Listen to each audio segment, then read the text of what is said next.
آج کا ہمارا موضوع نہایت ہی اہمیت کا حامل ہے۔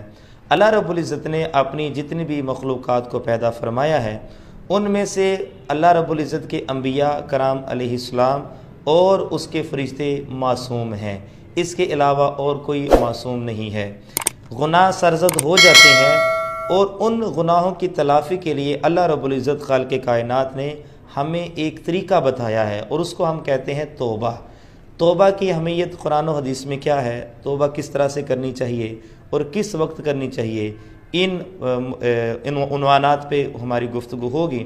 تو آج ہمارے اسٹوڈیو میں ہمارے مہمان بنے ہیں ہمارے نہایت ہی واجب الاحترام واجب القدر حضرت علامہ مولانا عدیل یوسف نقشبندی صاحب۔ ہم آپ کو اپنے پروگرام میں خوش آمدید کہتے ہیں اور آپ کے شکر گزار ہیں کہ آپ نے قیمتی لمحات ہمیں عطا فرمائے۔ اور آپ سے پہلا سوال یہ ہے کہ توبہ کی اہمیت قرآن و حدیث کی روشنی میں وہ بیان فرمائیں۔ بسم اللہ الرحمن الرحیم، اللہم صلی علی سیدنا محمد وعلی آل سیدنا محمد وبارک وسلم وصلی علیہ۔ سب تعریفیں اللہ رب العالمین جل شانہ کے لیے ہیں جو سارے جہانوں کا خالق و مالک و رازق ہے۔ انگنت بے شمار بے حد و بے حساب درود و سلام اللہ کے پیارے حبیب صلی اللہ مکرم نبی الانبیاء قاسم جنت و کوثر مصطفیٰ جان رحمت احمد مجتبیٰ سیدنا محمد مصطفیٰ صلی اللہ علیہ وآلہ وسلم کے لیے، جو ساری کائنات کے لیے، عرش و فرش کے لیے، تمام تر تخلوقات کے لیے سراپا رحمت بن کر اس کائنات میں جلوگر ہوئے۔ سبحان اللہ۔ قابل قدر علامہ محمد شفیق الرحمن حسان سلمہ الرحمن، میں اس خوبصورت حسین سلسلے پر جو قرب رمضان کے عنوان سے علم کے نور اور علم کی شمع روشن کرنے کا جو آپ نے اہتمام کیا ہے، فیصل آباد رنگ ایچ ڈی کے سنگ اسٹوڈیو سے، میں جناب کو بھی اور اس اسٹوڈیو کے اور اس چینل کے ذمہ داران منتظمین کو بھی بسمین قلب مبارکباد پیش کرتا ہوں۔ اللہ آپ کو جزائے خیر صاحب قبلہ مادی دور میں اضطراب کی اس کیفیت میں ہر دور میں اسلام دشمن قوتوں نے اپنے تمام ہیلے حربے ہتھ کنڈے استعمال کیے تو مجھے راحت محسوس ہو رہی ہے کہ غفلت کی اس وادی میں گھٹا ٹوپ اس اندھیرے میں جس شمع کو آپ جلائے ہوئے ہیں، رب تعالیٰ آپ کے وجود کو سلامت رکھے، اور جس عنوان پر آپ نے مجھے لب کشائی کا موقع دیا ہے، میں آپ سب کا شکر گزار بھی ہوں، اور یہ عنوان واقعی اہمیت کا حامل، اس میں کوئی شک نہیں۔ غفلت کا شکار ہونا، بے راہ روی کا ارتکاب یا خطا کا ارتکاب ہو جانا، یہ تقاضۂ بشری ہے۔ بشری تقاضے کے مطابق وہ انسان جس سے گناہ ہوا، نافرمانی ہوئی، جس سے خطا ہوئی، اب وہ خطا کے بعد ربوبیت کی بارگاہ میں ملتجی ہونا چاہتا ہے، وہ پلٹ آنا چاہتا ہے۔ قرآن مجید فرقان رشید میں اللہ رب العالمین نے واضح طور پر صاحبان ایمان کے لیے فرمایا الا من تاب وآمن وعمل صالحا فاولئک یبدل اللہ سیئاتہم حسنات وکان اللہ غفورا رحیما۔ رب تعالی رمضان شریف کے آپ کے جتنے بھی پروگرامز ہیں واقعی قابل شنید بھی ہیں اور قابل تقلید بھی ہیں اور قابل عمل بھی ہیں۔ جزاک اللہ، جزاک اللہ۔ علامہ حسان صاحب محترم، اللہ رب العالمین نے فرمایا تم میں وہ لوگ جو توبہ کریں، صاحب ایمان ہو، فرمایا رب تعالیٰ کے حضور وہ پیش ہونے کے بعد یہ یقین کر لیں کہ رب نے ان کی توبہ کو بھی قبول کر لیا ہے اور ان کے گناہوں کو نیکیوں میں تبدیل کر دیا۔ سبحان اللہ۔ اچھا، کبھی ایسا سودا آپ نے نہیں جہان رنگبو میں دیکھا، انسان کسی سے معافی مانگتا ہے، اولاد سے خطا ہوئی وہ اپنے باپ سے کہتے ہیں، ماں کی نافرمانی کے بعد ماں سے عرض کرتے ہیں اللہ میں نے اپنی ماں کی نافرمانی کی ہے، میں ماں سے بھی معافی مانگنے لگا ہوں، ماں معاف کر دیتی ہے، باپ معاف کر دیتا ہے، دوست معاف کر دیتے ہیں، لیکن کبھی ایسا رنگ بھی دیکھنے میں آیا اللہ غنی کہ بندہ رب سے کہے کہ یا اللہ میں نادم ہو گیا، شرمندہ ہو گیا، پھسل گیا، اب میں تیرے حضور رجوع کر رہا ہوں، میری توبہ کو قبول فرما۔